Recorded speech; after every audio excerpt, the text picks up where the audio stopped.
In this video, I'm going to show you how to use the ProtectedPrefs and how to replace PlayerPrefs with it.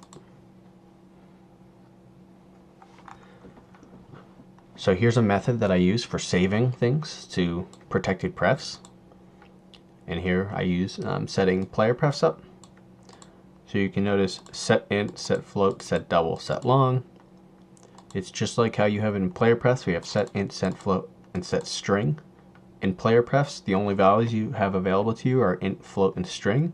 But with ProtectedPrefs, you have all of these values available to you. Check the description for documentation where I have them listed out.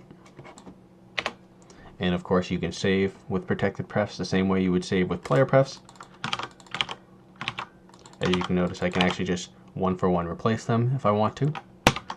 And it all will just work. When we go to load, getting from ProtectedPrefs is really easy because it supports all those types natively. So you have just get double and get long. Whereas with PlayerPrefs, you don't have that. So I had to save them as strings and then try to parse them to figure out what their values were. And finally, if I want to clear data, I can either do delete all on ProtectedPrefs, or I can do delete key, and delete key will also work the same way it works on PlayerPrefs. Now I'm going to show you a little extra thing because that's pretty much it for using ProtectedPrefs. PlayerPrefs is a pretty simple concept. ProtectedPrefs just replaces it. I'm going to show you how to save custom objects. So you notice here I have a test object and it's serializable. So I'm going to do ProtectedPrefs dot set custom. I'm going to say custom and new test. And what this will actually do is this is going to use binary serialization to serialize this new test object and set it to custom.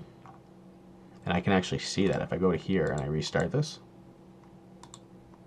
I hit save and I go to my registry value and refresh it. You can actually see customs right here. And now this is your entire custom object and you can just reload it really easily. I'll show you that.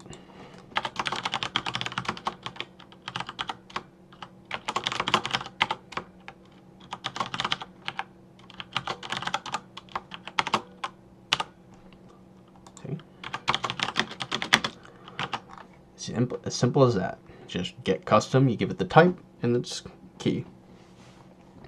Now, this is serializing your entire object and then allowing you to deserialize it. PlayerPrefs, or rather the registry, isn't meant to have very large values in it like that.